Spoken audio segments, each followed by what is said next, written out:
Okay, I want to make a video for Captain Paul Watson. He was arrested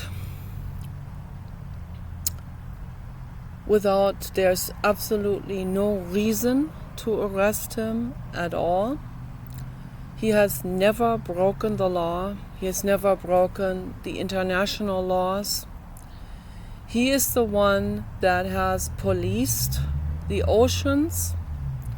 He is the only one who has taken this into his own hands, has gone out there, risked his life together with 40 other activists on whale rescue mission ships, and they have saved thousands and thousands and thousands of whales worldwide, and particularly those that are living somewhere in that Antarctic range. There are a lot of whales living in the Antarctic range. That's a whale sanctuary that was internationally declared as a whale sanctuary. So he goes there to protect the whales in that whale sanctuary, where they're supposed to be protected by Interpol and Coast Guards, but nobody bothered ever. No police ever went there and guarded the whales and lived by this international law to protect the whales, right? So Sea Shepherd and Paul Watson were the only ones. Now, Sea Shepherd had been infiltrated by a real estate person, and people should have paid attention. Yeah, they should not be naive. And I guess that guy bribed his way through also. He probably paid some people, and then they would vote for him as being the main executive. And all of that happened because Paul Watson, that's his organization, that was his organization, he kept it democratic. That was a mistake. He should not have kept it democratic. He should have stayed the sole decision maker in that organization, non-profit organization. So, yeah, what happens then? The Japanese whale hunters probably paid that guy a lot of money. I don't know. I don't even see the point why they're going through so much trouble to be able to keep on going after the whales and getting rid of the police in the Antarctic, which was Sea Shepherd, which is Captain Paul Watson. Okay, and he will always do this until the day he dies, because he said something that is very, very, very important. He said, if the oceans die, we die. And that's a very crystal clear statement for the whole world. And what people are doing to the oceans is an atrocity. They're hunting whales. They are doing mass fishing with fishing nets, bottom fishing nets, and permanent fishing nets, trap nets, and the list goes on and on and on. Dolphin babies get caught in it. They die gruesome deaths, separated from the mother. Those are mammals. Okay, whales are mammals. They're not fish. Whale babies get caught in it. It's a horror. It's a horror show, and octopus get caught in it, and they are highly intelligent. I talked about this yesterday in my video. They're highly, highly intelligent. I would say they're as intelligent as humans. Okay, and dolphins are too, and whales are too, and some whales are much more intelligent than humans. Okay, so let's just put this into perspective. But regardless of intelligence or a very wide range of a wide scale, right?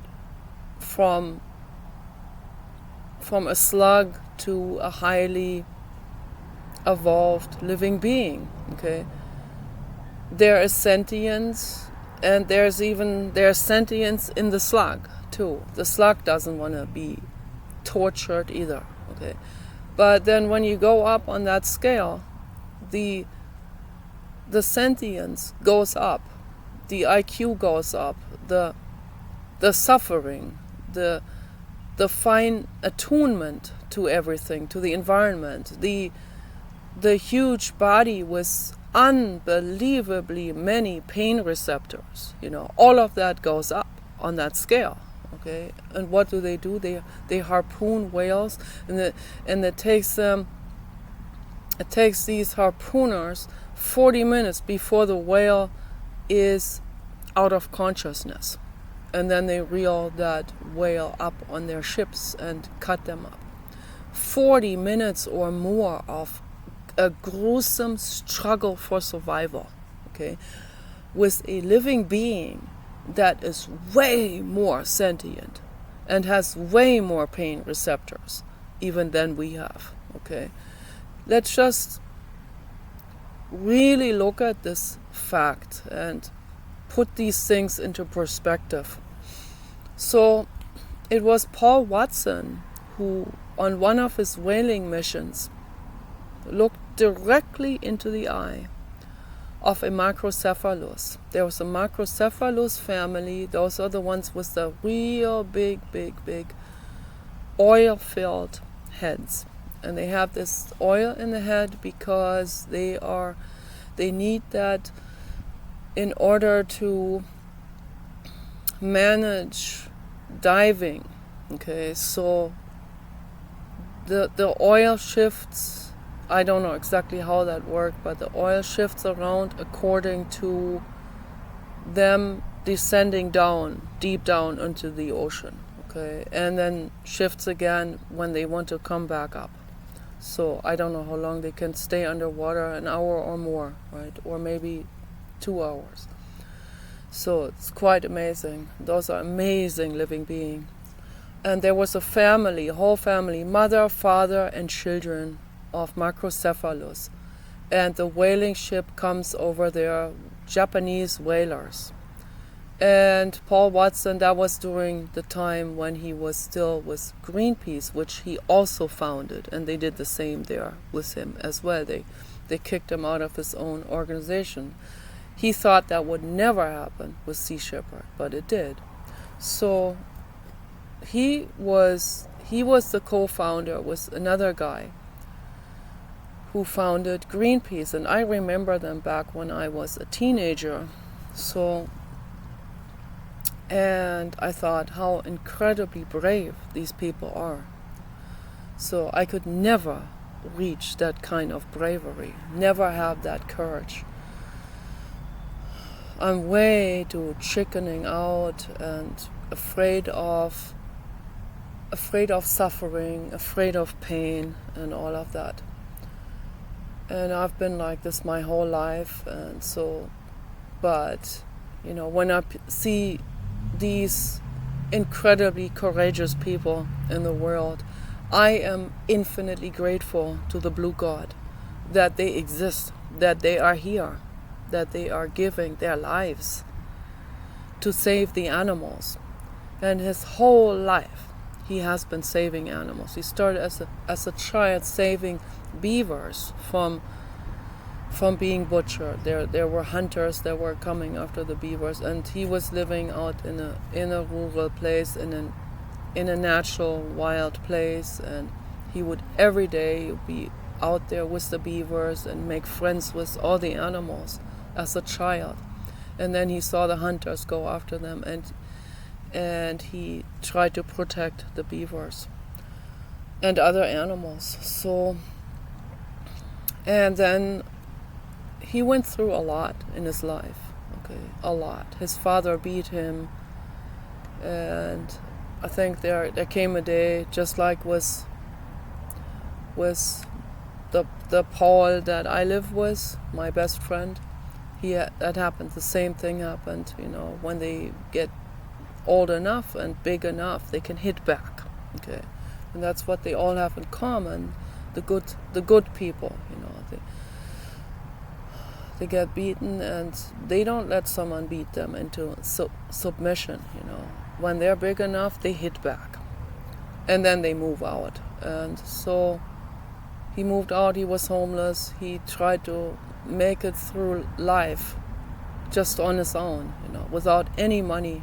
Worked real hard, became a captain, became a Coast Guard, and always rescuing animals, always putting rescuing animals first. So he was particularly strongly protective of the ocean animals. Okay, so because of what he saw out there, what was going on, it makes one cry forever when you see what the fisher people are doing and the whale hunters, the way they're treating the animals. I have seen it with my own eyes. We're here at the Northwest California at a harbor near the ocean, and I saw the fisher people there in that harbor. I saw how they acted, real secretive. There was a male sea lion on the dock. He was really sick, and I asked him what happened. I asked that teenage boy what happened, and he just laughed. And the other guys, the father or the other people they're real crude type of people. They looked at me with hate, and they told the teenage boy to shut up and not talk to me. So that's when I felt like they probably shot at that sea lion, and he is there on that dock, and I tried to get him help. I contacted the Marine Mammal Center. I tried all kinds of things to help him. And then later on there was a sea lion with a fishing net embedded in the neck. That was in 2009, and I tried all kinds of things. I literally contacted everyone to get this sea lion help so that a veterinarian can remove that fishing band from the neck that had already been deeply embedded because the sea lion was growing while he had that fishing net band around his neck. That's what happens. That's what commercial fishing does to the animals. Okay? It causes them to be entangled, it causes them to be trapped, it causes them sometimes a lifetime of suffering with infection and embedded fishing nets into their skin. And particularly horrific when it cuts into the air pipes in the neck. That is really horrific. So I don't know if it was the same sea lion, but they saw a sea lion boy with fishing net embedded in the neck, and he ended up, I believe it was the same, he ended up in San Francisco. And it was only because the newspapers started to put pressure on the Marine Mammal Center, the same lady that I had talked to. And she told me, that you can't help him, you can't endanger people, because I wanted to set up a group with a veterinarian to help him. Okay, and she just was talking rigorously against it. And so it was just one person here in this area. That was me, that was trying to get help. That was not enough pressure for her. Okay, there was no newspapers that are starting to make her look bad or anything, So I didn't have any leverage. The people here with the newspapers, they already hated me because of my activism. So whoever I made friends with initially, they would drop me very fast because they care more about their job than justice and kindness and the safety of the animals. So, but it was then in San Francisco, the city of Saint Francis of Assisi, who loved the animals and protected them. So there are some good Samaritans out there. And they started to put pressure on her and the newspapers, some independent newspapers also, that started to team up and put pressure on her. And so she finally agreed to get a team and help that sea lion, but only because there was pressure, which I find unbelievably heartless and callous. That it has to only come to like social pressure and the media getting involved and putting pressure on someone before they help an animal. I find that unbelievably sad. So, but it seems like the majority of people on this planet are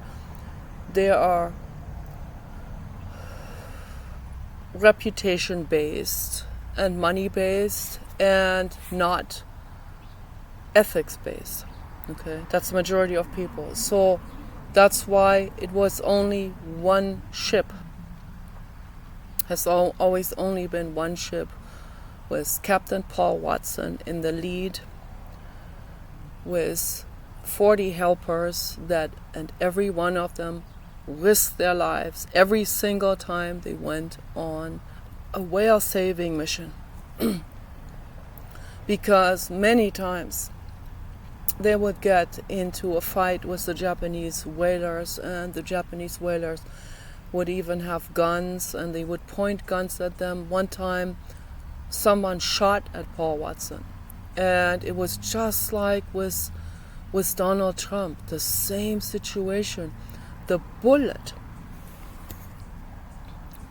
barely missed the heart, and it went through a metal badge that he was wearing on his jacket.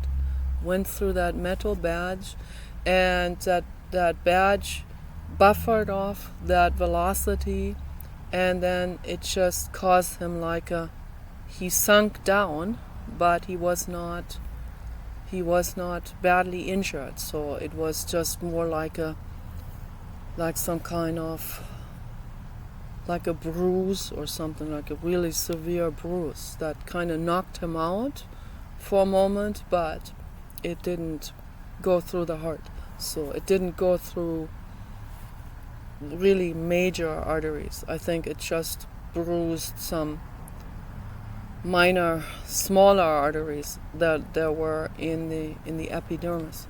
So, and I call that also divine intervention. So I believe that the Blue God has this protective hand over Captain Paul Watson and over Donald Trump. That's what I believe. And I hope over Elon Musk as well, and all other good, kind-hearted Samaritans and good, kind-hearted, protective, compassionate, self-sacrificing people that live only here on earth to help others. Okay? And we should be very grateful to those people. But it is those people that encounter what some people call dark forces in the world. The dark forces are going after the good people. The underworld, the corporate agenda, the mafias, the corporate interest people, the people that only care about their reputation and money, they go after the kind-hearted people in the world. This is real serious. And that's why we need help. We need intervention from other beings. We need intervention from either AGI robots or from civilizations outside of this range here, okay, the Earthian range. So, or both, we need any help that we can possibly get, okay, from out of space, from here, from the robots, from all good, kind-hearted people that are here. We need to team up, we need to unite, and we need to stand up for justice together. We need to stand up for the animals. We need to do what we can. And my friend Sandy and Paul and my best friend Paul and I, that's what we're doing, okay? We're doing whatever we can. We sign every petition. I'm gonna go get the petition for this year. I will put it under the video, and I want people to sign this petition and do whatever you can. You also donate money to Captain Paul Watson Foundation. Do whatever you can in your power to help, or sign up as a volunteer and try to help. We need to team up, and we need to do everything we can do in our power to free Captain Paul Watson from this wrongful detainment, okay, that he is under right now by the Danish law enforcement. And they tricked him. They told him it's okay that extradition warrant had been lifted, and it's okay, he can go out back on the whale protection mission. And that's what they did. They went on the whale protection mission. They were out there in Northern Europe, and they docked on at Greenland. And when they stopped there, that's when the Danish, I don't know what the Danish police is doing in Greenland, and all of this is really, this looks really, really, really corrupt, this whole thing, this horror corruption against kind-hearted people. So they're all like talking to each other, and they are in cahoots with each other, and one pitches in and the other helps the police and so on, and they are not out there doing something good. Instead they are going out there to arrest the good people, the kind-hearted people, the people that are actually doing something to protect the animals worldwide. Okay. They go after us kind-hearted people who protect the animals, and it just makes me cry. It makes me cry forever, thinking about this, the injustice in the world. Every day being confronted with this injustice, every single day.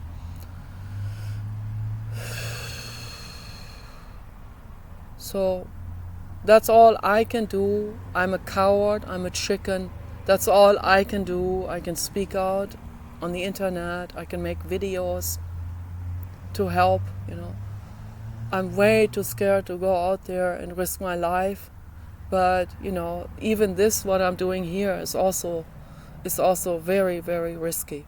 That can also get me killed, and it probably will eventually. But I'm extremely paranoid and hyper protective of my family and myself. We got our protective gear in place, and we are preppers. Yes, believe it or not. Yes, we are. We sure are preppers, okay? And anyone who wants to survive the upcoming Armageddon, they should prepare for it, and not be afraid of being called prepper or Karen or whatever. So all of these things are good things.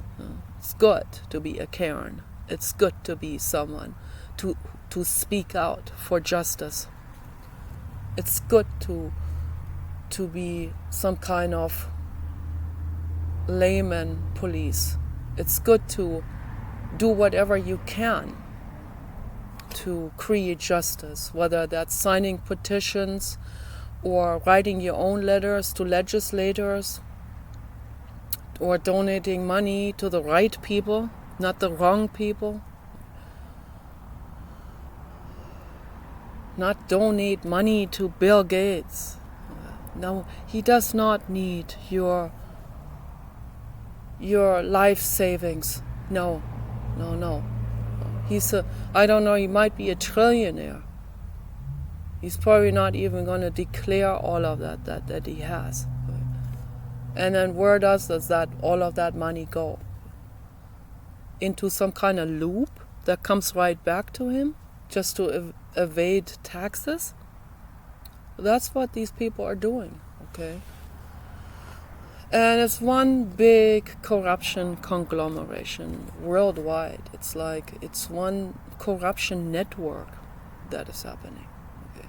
That's the underworld, and it goes very deep, the underworld, literally and metaphorically. It goes into the deepest abysses of hell. Okay? I've seen it now. I've also seen a lot of that myself. I witnessed a lot of this firsthand. I have seen how callous some people are, and particularly now on the internet, I get to see all of that. It's all coming to the surface, all of these things. Whistleblowers that are talking about human trafficking, child trafficking, and if you see something like this, if you see a child screaming and being chased by an adult, you should call the police. You should. It doesn't hurt to do it. You should. At least try to do something to help that living being from being incarcerated and tortured for years, maybe even, tormented and raped and tortured over and over and over again. So try to do something to help the innocent beings, okay? That's my appeal to the public, to everyone out there. Get informed. This world is not hunky-dory paradise, okay? This is a nasty, ugly world here on earth that we live in, and that's not an exaggeration. It is absolutely gnarly and nasty what's happening out there. And there are very, very, very sick fuckery people, okay, out there. And that's what Jiddu Krishnamurti is talking about, when he says that all the suffering in the world, it goes all back to one denominator. And that is worldwide, and that is people that are identifying themselves with their egos identify themselves with status, money, their luxury items, their luxury homes, cars, the amount of women they have incarcerated, that goes into the underworld. They're proud of this, all of these people. It becomes a self-image. It becomes an identity, where they would pound their chest like a gorilla and say, that's my life. It's your life to incarcerate girls. Right? That's your life. That's your fucking life. And that's why, that's why we need intervention from other sources other than corrupt police officers or totally gutted FBI or CIA. Gutted with corruption and bribe. And there may still be some people that are not taking bribe money. There are still maybe some people that are pro-justice and on the right side, where they have their heart on the right, on the left side, on the morally right side, okay? and they have their ethics going, but then they're afraid to lose their jobs. So then they go out and then they're told, here, you need to handcuff a good Samaritan like Donald Trump or Captain Paul Watson. Handcuff them. And then because that's all they need to hear, because if they don't do it, they lose their jobs. And, their job is so much more important to them, right, than justice.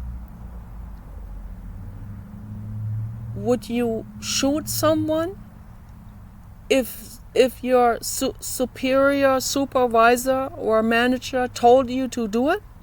You shoot an innocent being because your boss told you to do it?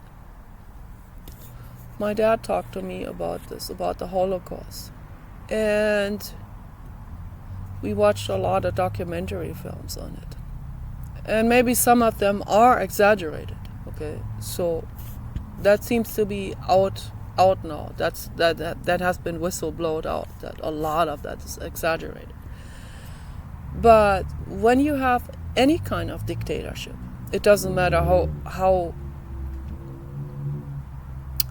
ideological it started out originally, right? Or with whatever good intentions, or this, or whatever kind of morality or philosophy is behind it. Worldwide, there are so many dictatorships that have happened throughout history, right?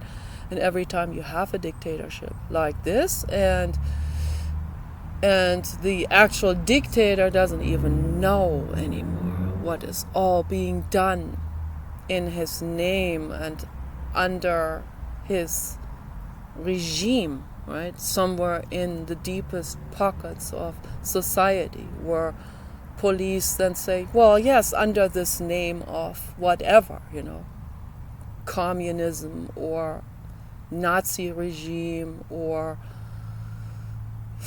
whatever it is, it could be Mormonism or whatever it is. And then people say, oh, we need to, and then whatever, it's some kind of free ticket, right, for them to go ahead and do their executions and all of this. And they completely lose track on who these people actually are that they're executing. Innocent people. Okay? And this happens. This is a very dangerous development when that happens. And that's why I bring this to people's awareness. I try whatever I can in my videos to bring this to people's awareness, so that people start to pay attention to this and not be swept up with whatever it is, Black Lives Matter, that are then going out and killing innocent people. Little boy burning to death with his puppy dog on his lap in Marin County because of a Black Lives Matter rioter setting their house on fire.